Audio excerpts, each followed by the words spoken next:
Johnathan, thanks so much for joining us. I think the attention always on the race day is often with Max and Sergio and Christian as well. Who I think it's great for the fans to engage and hear the ebbs and flows of a race weekend with Christian. But we also hear a little bit from you more regularly now, even directly to the FIA, which is a new feature which I'm really enjoying in the coverage. But Johnathan, maybe for those that don't follow so closely, it'd be great to hear, what do you do for the team, and what's your role, and tell us a little bit about yourself. My name's Johnathan Wheatley. I'm the sporting director here at Red Bull Racing Honda. Started off in Formula One in the very early 90s as a mechanic, and I've kind of worked my way up through, pretty much operationally in charge of the race team operation wherever we go.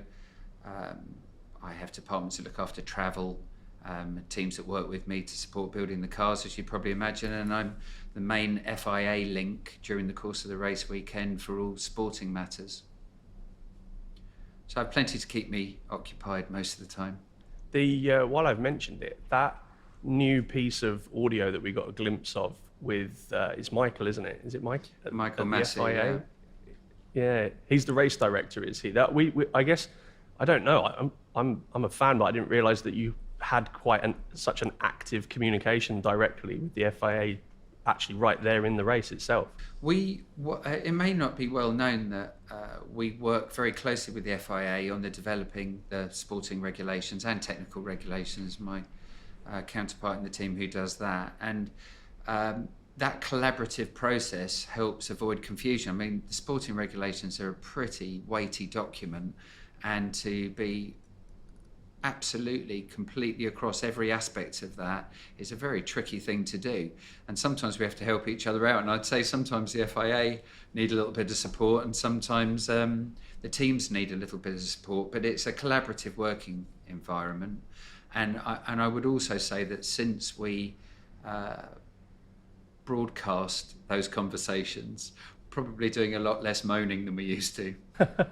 I mean, social media was on fire when that happened. People were just like, "Wow, this is a level of insight that we're getting now that we hadn't had before." And I think that's communication directly out to the fans. But as it relates to your team, tell us a little bit about the different teams that are in your group, and maybe a little bit about their training regimes, which you're responsible for. The most obvious embodiment of the team is the pit crew. I mean, people see that on very clearly on a Sunday afternoon. You see the results of all that hard work, see when things go wrong.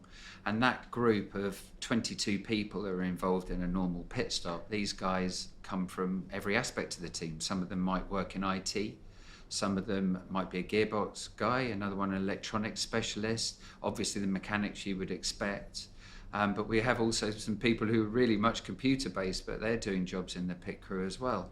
And for me, this is the fascinating side of the business, I've talked about it before, but footballers, various different sports have a lot of team people involved, but a pit crew has to have a great day all within the same 2-second period.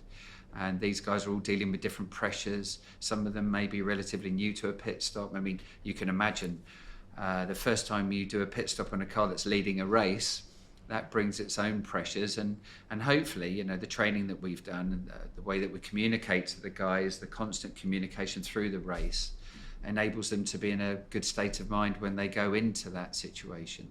Because ultimately, that's where you just have to look at yourself in the mirror and go, right, I can do this and I'm going to do it. I actually didn't appreciate that they weren't just the mechanic crew and the engineer crew there. And that's blown my mind. So, I mean, I was fortunate enough to be at the factory before Corona times and see one of the practices taking place. And you're practicing that every single day, I understand, if you're in the factory. Yeah, it's a balance. The wheel guns that the guys use and that you hear very, very loudly over the noise of the engine, they're incredibly powerful. The wheels are quite heavy. In 2022, they're going to be heavier still. They're a much bigger wheel. So you have to be mindful of injuring people. So there's that balance, And once again, it's communicating with so many different people from so many different backgrounds. And that's the bit that's fascinating for me. How do you prepare mentally for that? I mean, it looks, and it is such an intense environment. And you just said, imagine doing your first pit stop.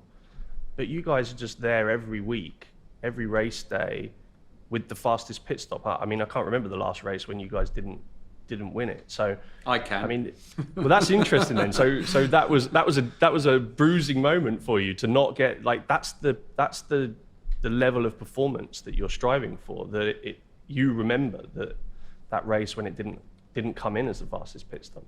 Yeah, and it is painful. Losing anything is painful. If you're competitive, we're in a competitive sport.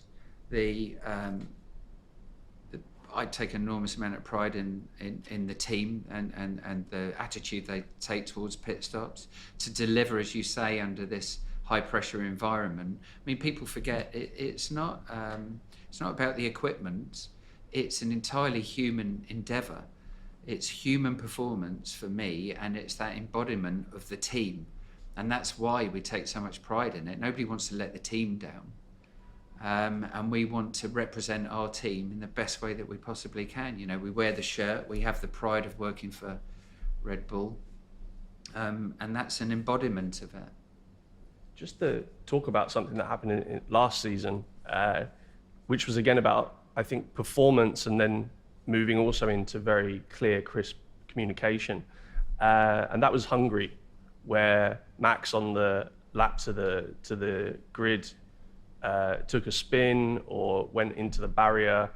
And I mean, it was almost like a beautiful choreographed piece of ballet that went on there, where the guys all knew their role. We've had obviously a kind of sneak listen to some of the audio as well and the communication. At no point there, I mean, they were working hard, working fast, but at no point there did it look panicked or out of control. But that was a situation that they'd never been in before.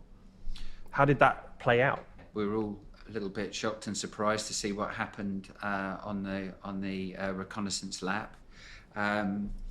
I've thought about scenarios like that and how you would handle them. So there are a couple of basics, that I was looking for in that situation, and working with the rest of the team on it. Very much want to emphasise the fact that this was a massive team effort. That's a result of no one individual had any particular role to play in it. Everyone's contribution was vital, and therefore you've got a lot of people you've got to communicate with and receive communications from, and that all needs to be clear and unhurried. So we realised we had a significant, perhaps race-threatening incident to deal with. We didn't have long. I don't know if you know, but where the corner where the driver crashed, there wasn't really long once he got going again to make the decision about whether you brought the car into the garage or whether you sent it to the grid. We very quickly as a team communicated across several intercom channels regarding what we wanted to do. We decided to send the driver to the grid. A lot of people are involved in that chain reaction and getting that clear communication to the driver as well, who was also asking questions at the same time. Managed to do that. And then from that point onwards, I mean, I was oddly calm. You realise you sounded calm. You can only control the controllables, and everyone says it. It sounds like a cliche, but as we all know, it's very true.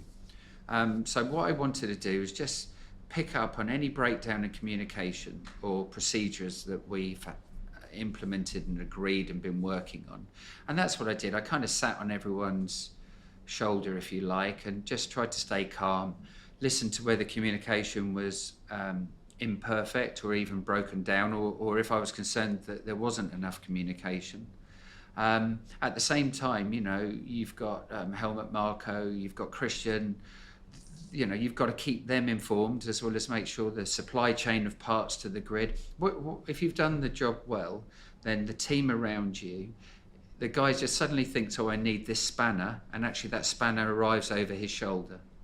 It's a supply chain issue, and that relies on effective communication between the grid, the pit wall, and the garage. And that's developed over time. None of that happens just by writing a document. I mean, you need to be able to hear what people are saying. I mean, when people are in a high stress environment, their voice changes. Sometimes that voice change can then cause not a panic, but it affects all the people around them. So I always try to be as calm and level as possible. But you've got to be able to hear what they're saying, and a microphone might have been knocked out of the way. You can hear a frustration sometimes. So whilst you'd like to ask a second question, maybe you don't. I'm glad it doesn't happen every weekend, but I have to admit, in some perverse way, I enjoyed it at the time. You talk quite philosophically about the human element of it. Is that something that you've developed over time? Is it just a general fascination for you? Because it's quite like you talked about the tone or the volume of your voice that could cause panic or a sense of, no, we've got this amongst the team. And I guess you don't think of those things and those softer measures when you think about a high power sport like Formula One. Is that something you think you bring to it that's quite unique? At one stage in my career, I had the opportunity to make the decision as to whether I went technical or operational. So, people or performance, or full performance, car technology wise. And it was good. I'd spent a while in management at a level called chief mechanic, which is really the day-to-day operation of the garage and all the guys in it. And I sort of thought about it and thought, it's the people that are the interesting part of this business. I'm able and enjoy communicating with, people who are on the other end of the spectrum in terms of intelligence and inability to communicate that in a constructive way. And everyone's wired up differently. And, you talk about the calmness of the tone in your voice. The other thing is, if somebody who's always calm is suddenly not calm, that's quite a powerful tool. And I use that sometimes. Sometimes you just need to shake the team a little bit, get them to focus on a new subject. And if you're somebody, it's like punctuation, use of swearing, or just using a swear word every now and then. If somebody doesn't swear a lot, the day they use it, you listen. It makes everyone look up from the table. And I try to do that. But the most enjoyable thing about this business for me are the people. Different nationalities, different upbringings. Everyone thinks at different rates. Different things are important to different people at different times of their lives, and that's this is a people business. I'm sat here at the moment in this tremendous facility that we have here at Milton Keynes, looking at all of our cars for the last 15 years, and it's amazing. And these aren't, the machines that make them don't even compare to the people that operate those machines. It's such a true point, and I think what's wonderful, particularly about Formula One, is you get an opportunity to show that it isn't just the driver, because the driver is obviously the face of it, and the someone performing just at the very kind of edge of their capabilities. But every week you see that this car does not go around the track if this incredible team of people that come from those different walks of life bring it together. How do you, whether it's a race day or otherwise, manage that correct communication to the correct people? I've listened into some of the audio that goes on, and quite honestly, it took me a few listens to make any sort of sense of it, because you had all of these different people giving coded messages and voices and so forth. It just feels like such an incredible challenge to manage conflicting communication, but also different personalities within that group of people that are all trying to get a job done. You've hit on a very good point there. It's such a broad spectrum of people that think so differently that you have to think of, and I think maybe time, maybe experience, maybe really knowing your people. It's been a tough few years with COVID and what have you, but I try to spend a lot of time talking to the guys, and that helps, I think, in understanding the best way to communicate to people. So if we look at that, race environment is a very dynamic environment, and I've spent time over the last few years talking to people in the military and other people who are in high pressure, time critical environments, and how do you manage people. There's a lot of synergies actually between high-level military organisations and race teams operating in those, and all of them, communication's crucial. Now, I tend to surround myself with, and we tend to employ here, very sharp people who are able to change direction very quickly. So a very dynamic working environment. So generally, your groundwork or your base layer of people is incredibly high level already, and then the communication. This is the most interesting aspect. I mean, I think I have 20 odd intercom channels and radio channels that I'm listening to at any point. Now, that's really not a good idea to do that. And you couldn't just plonk somebody into that environment and expect them to cope. You can build up to multi-layers of communication, but I don't think it's something you can just see. You'd just be inundated with information if you heard all of the stuff that I could listen to. However, people are amazing that you're able to block out the information that isn't of interest, and you are able to just listen to something that's happening on the chat, and you think, oh, this is going to be important. That's going to be important. And, I've tried maybe saying, well, I'm not going to listen to this channel anymore or that channel anymore. But I think to have that whole picture of what's going on at an event, you have to just develop these skills. And of course, that's all about hearing them clearly as well.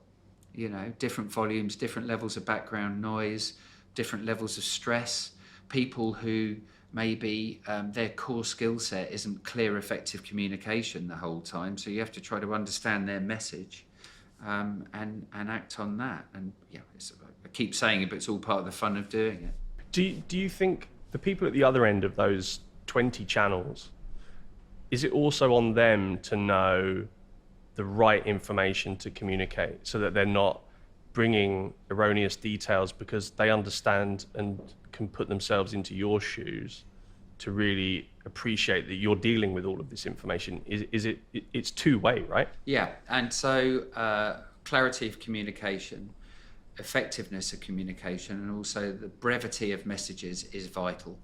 For instance, I could be talking about something, rabbit, Tom. Suddenly you're just listening for the first time.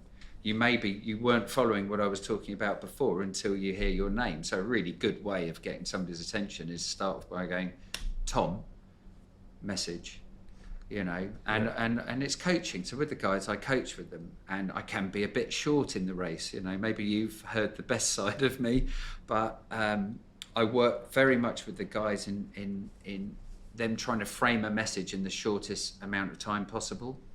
It doesn't matter. You actually train for that? Yeah, we train for it. And when we get a new guy on the team, I coach them, I work with them and say, look, you've got to get my attention in a short period of time here and get your message across.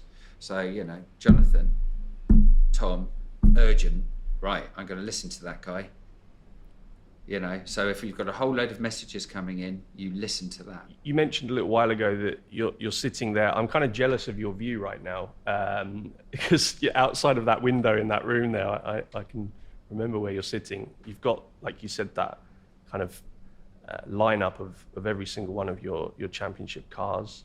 And there's a few cars there that did rather well a few years ago. And this season's really kind of hotting up, and it's what everybody wants, dynamic, competitive racing.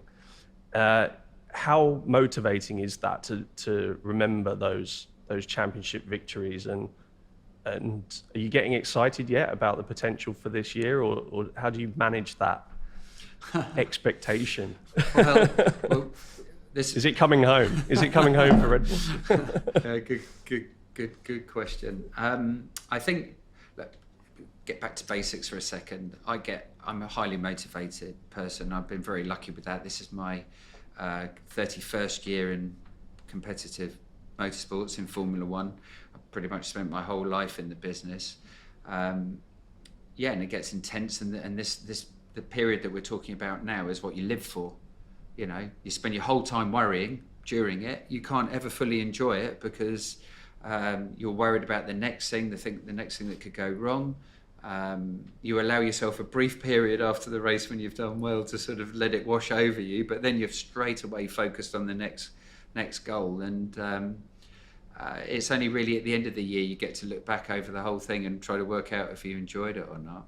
When you're talking about the cars here, I think it's really good every now and then. I sort of need to get away from my computer, just walk around the campus a little bit, clear my mind, and coming over here and just walking around it and thinking each of these cars is almost like a baby to you. You know, you've been through a challenging birth, you've been through an extraordinary period until it's finished its function for the company, and each one of them brings back memories, challenges that you overcame, and challenges you're likely to face again in different ways.